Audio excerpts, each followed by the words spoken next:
Hello everyone and welcome to Sing for Hull 2020. It's week 9, day 2. My name's Simon Higley and I'm a percussion teacher with Hull Music Service. This week's song is Ain't No Mountain High Enough, and in this Make and Create session I'm going to be showing you some ideas for finding and making percussion instruments with things you can find around the house or in school, and then you can play along with your instruments that you make with the song on Friday. Today's fun fact: scientists have discovered a bird that uses drumsticks. Yes, the palm cockatoo in Australia uses sticks and seed pods to beat out its own rhythms. Don't forget, before you start making anything or using anything as a percussion instrument, talk to the adult in your house or your teachers at school and make sure that they're happy with what you're doing. So first we're going to look at what we can use to play percussion instruments. A good place to start is with our hands. So that's our first one, clapping.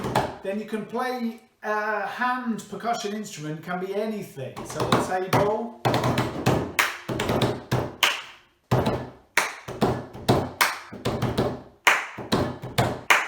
So using our hands, we can find a variety of different things. This is one of my favourites, a biscuit tin. So make sure you've eaten all the biscuits first, and then you can play this again like a hand drum, okay?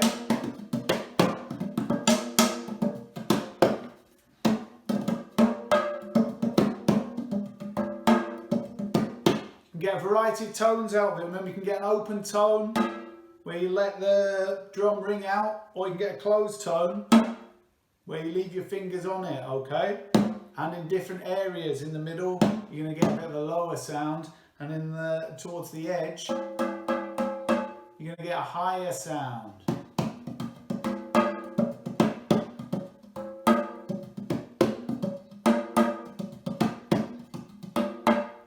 So now, like the palm cockatoo, we're going to see what sticks we can find to use to play our rhythms. First off, I've got these here. This is like a garden cane, so we could use these and cut these to size.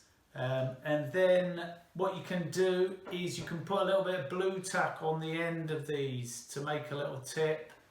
We could play our biscuit tin. Okay, and without the blue tack, if I play it with the other end, you can hear the difference. Next up, we could use some sticks. Just find some sticks, maybe at the park or in your garden. Try and find some straight sticks, as straight as possible. They're not exactly straight, but good enough. Again, you could use those. Remember to experiment with the different parts of what you're playing. Two very different sounds from that biscuit tin there, depending on where you play it. So we've got sticks, we've got garden canes. If you can't find anything like that, as a last resort, you might find some pencils, if you've got pencils. Okay, not ideal, but they're okay. You've got ones with rubbers on the end, that's good. And don't forget wooden spoons.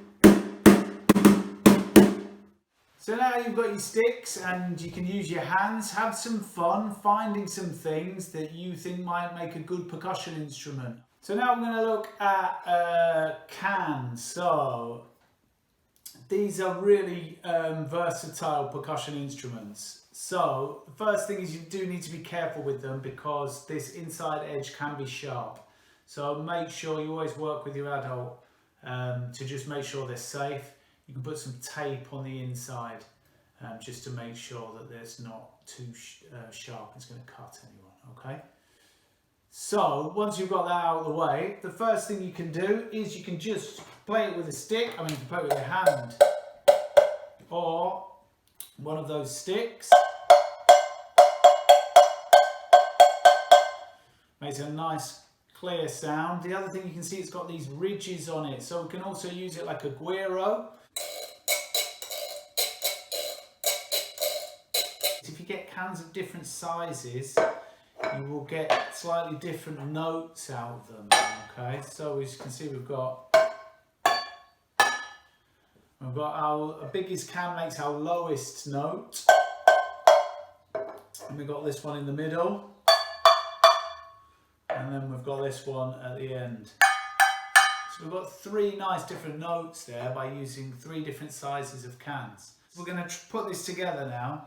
You're going to need some tape or some sellotape or some gaffer tape, duct tape. That's probably stronger, but sellotape will be fine if that's what you've got. And then you're going to need a stick and you're going to need 3 different sized cans. We're going to attach the cans to this stick. So I'm just going to get a little bit of this tape like this, and then we are going to attach this stick here. Get that attached to the can like that. And then we'll get another bit of tape like that.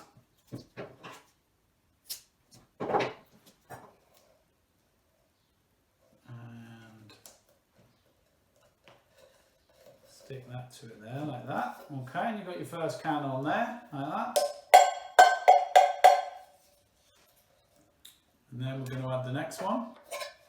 I'm going to get a bit of tape here. And put it on the can first, and then you're going to make sure your can is pressed up to there like that, and then you can just put that bit of tape and attach that can to the next can. So you're going to build them up one step at a time. That goes like that. Then we're going to put another bit of tape on here and attach this can here. I'm going to do that like that. Okay, then we've got a 2-note instrument, like an agogo bell.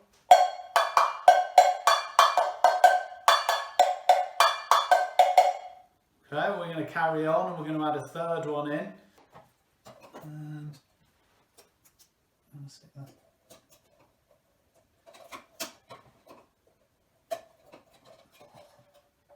So there, you can see that like that. And then the last bit of tape is going to go on here to attach those 2 cans to each other.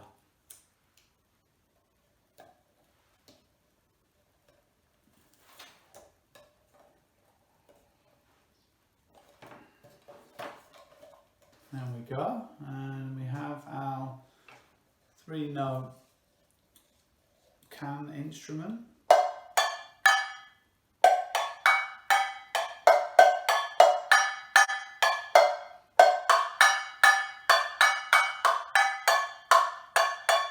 Next, I'm going to show you how to make a drum with a balloon. So, you're going to need a pot like this with a round top and a balloon and some tape and a pair of scissors. So the first thing you're going to need to do is cut the balloon off just at the end there. So it just leaves you just with the top part of the balloon like that. Give it a bit of a stretch out, okay, to make sure it can go over there. Stretch it out a little bit. And then you're going to put it over the top here. Now, before you do, you might want to make a bit of a combination instrument, which I quite like to do, which is you can put something like some rice in here, okay, and then it can be a bit of a shaker as well as a drum. So then you've got the bit of rice in there first, and then you've stretched out your balloon, and then you're going to stretch it over here. Now, this can be quite tricky, so you might need 2 people to do it.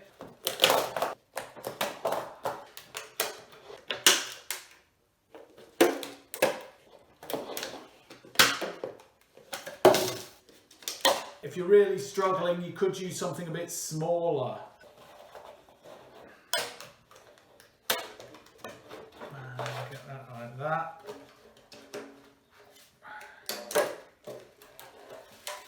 And just stretch that out like that. Stretch that down like that. Okay, and then you've got that across the top, which makes the head of our drum there, the skin. You can do that as well if you put something inside. So the other thing you might want to do once you've got that on is a little bit of tape here, just to secure that in place. And then you can see we've got our drum there.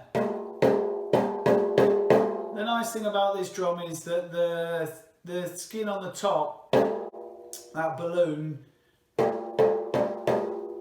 really gives you a bit of rebound when you're playing with your stick. Okay, and you can do your shaker pattern as well if you want.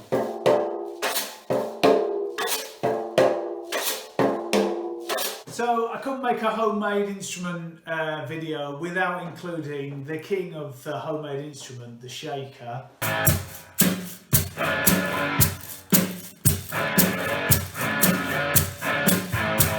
I'm going to use these cans to make our shaker today. And I know Shelley Gabriel's done a great video about shakers and rattles, week 4, day 2. And she goes into a lot of detail about the different timbres of sound you can get by putting different things inside your shaker. So you should definitely check that video out.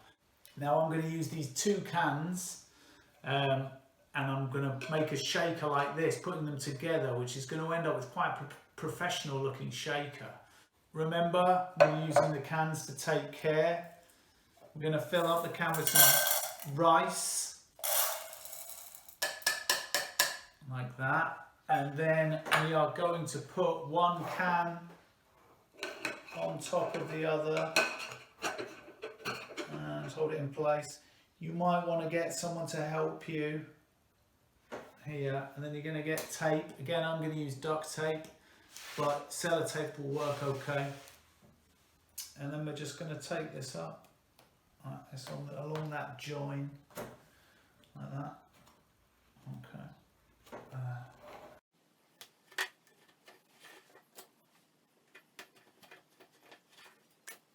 And there we have it, a shaker.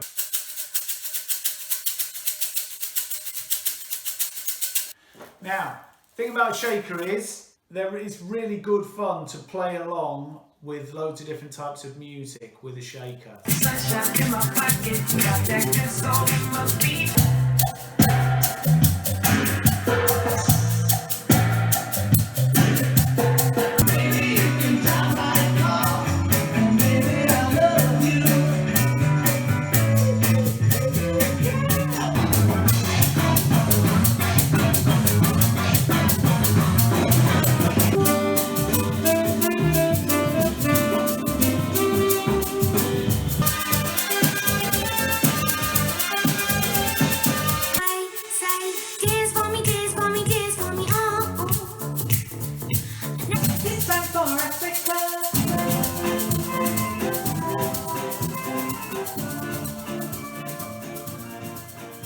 Have fun just finding the beat within that music with your forward motion and feeling that beat as you go forward with the shaker.